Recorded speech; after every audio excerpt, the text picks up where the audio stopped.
Le journal des médias qui sera pas chiant avec Thomas Joubert. Bonjour Thomas. Bonjour, à la une ce matin, le PDG de Radio France présente ses excuses pour la rénovation de son bureau. La justice confirme l'interdiction des grèves de 59 minutes à France Télé.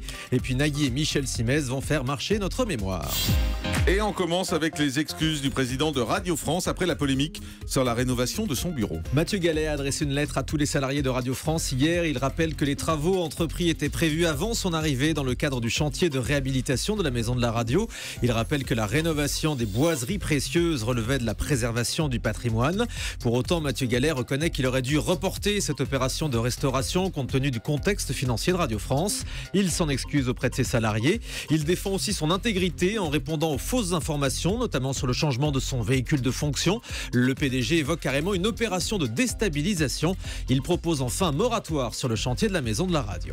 En attendant, les syndicats de Radio France poursuivent leur grève aujourd'hui. Le mouvement est à son 6e jour pour protester contre toute réduction d'effectifs dans l'entreprise. Les matinales de France Inter et France Info ont encore été fortement perturbées ce matin. Selon les chiffres de la direction, la grève a été suivie hier par seulement 180 salariés sur les 2600 en poste. Mais cela suffit à perturber les antennes. Ce matin, le Parisien consacre un article au programme musical diffusé pendant la grève. Une programmation éclectique saluée sur les réseaux sociaux. Certains auditeurs le préfèrent aux émissions habituelles.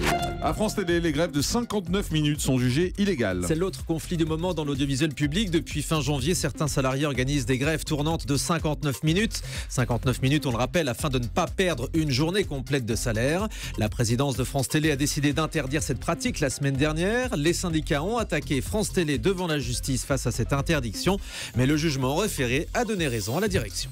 Et puis la soirée électorale du second tour des départementales sur France 3 pourrait être perturbée par des grèves. La rédaction de France 3 Limousin menace effectivement de faire grève dimanche et lundi prochain, alors que la Corrèze et la Haute-Vienne sont de forts enjeux du second tour. Les syndicats entendent protester contre les conditions de travail.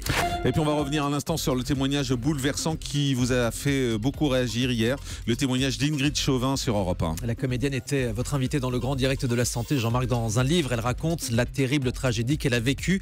La mort de sa fille de 5 mois l'année dernière. La petite Jade souffrait d'une malformation cardiaque. Ingrid Chauvin a notamment raconté le moment où elle a compris que sa fille la quittait.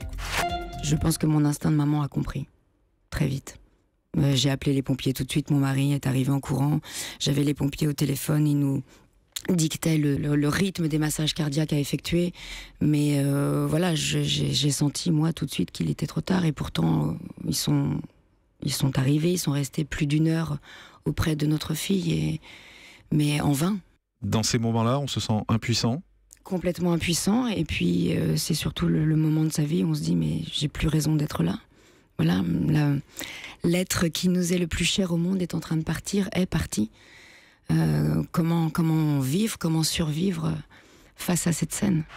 Ingrid Chauvin qui nous a vraiment bouleversé hier dans ce studio. Elle était notre invitée dans le Grand Direct de la Santé. C'est tous les jours de 11h à midi sur Europe 1. Le concept de la future émission de Nagui et Michel Simès dévoilé. Il s'agira d'un quiz interactif en prime time intitulé Tout le monde joue. Selon TV Grande Chaîne, les téléspectateurs pourront tester leur mémoire à l'aide d'une application. Michel Simès et Nagui profiteront de l'émission pour expliquer et démystifier les maladies liées à la mémoire.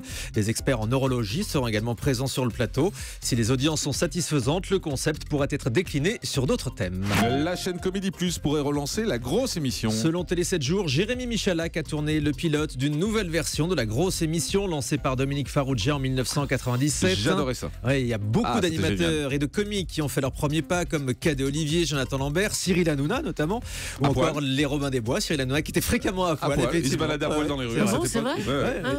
Vous n'avez jamais vu ça à l'époque? Si, mais je la regardais pourtant cette émission, je me souviens pas. À 19h sur Comédie. Oui, la grosse comédie. Dans cette nouvelle version, Jérémy Michalak serait entouré d'humoristes issus de la bande dont on ne demande qu'à en rire. Une actrice de série américaine est décédée. On a appris la disparition d'Alberta Watson, une actrice canadienne qu'on a vue dans beaucoup de séries, notamment 24 heures chrono ou dans Nikita. Elle est morte à l'âge de 60 ans. Et puis autre disparition aux États-Unis, une journaliste de la chaîne américaine ABC est décédée juste après un direct. Oui, Lisa Colak-Grossi venait de couvrir un incendie dans le Queens vendredi. Elle avait réalisé des directs sur l'antenne locale de New York. Elle s'est évanouie sur le chemin du retour et ne s'est jamais réveillée. La journaliste est morte d'une hémorragie cérébrale à l'âge de 49 ans. On termine avec le chiffre du jour. 2h04, c'est le temps que les enfants passent devant la télé tous les jours selon une enquête de Médiamétrie. Un chiffre en baisse de 7 minutes par rapport à 2013. Selon cette étude, les dessins animés restent la valeur sûre des programmes jeunesse. Merci beaucoup.